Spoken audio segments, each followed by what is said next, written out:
Hey guys, good day, magandang araw, and welcome to another episode of my Suzuki Desire vlog. Okay, so update tayo guys sa ating Suzuki. So nakapagpa-PMS na tayo ng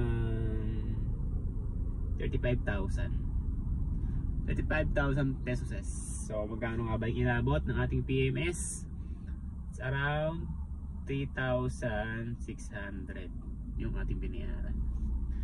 So basic maintenance lang siya. Oil, filter, oil, fully synthetic.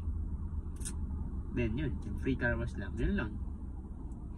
Then good luck na lang ulit sa ating 40,000 kilometers. So 2 years na to. Then yung natakbo niya is 40,000 kilometer. 37,000 kilometer na. So 3,000 na lang, 40,000 na tayo. Wow, ang bilis. So 60,000 na lang, wala na tayong warranty. O, diba? So kumusta naman yung inyong mga Suzuki dyan guys? Kumusta naman ang performance? Hindi po ba nagkakaproblema? So ito, awa ng Diyos, okay pa naman siya sa loob ng 2 taon. So hopefully na hindi siya magka-problema in the long run sa ating AGS.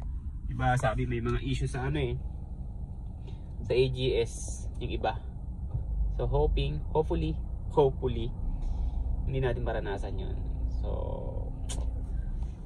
ayan, sa ating Suzuki Desire.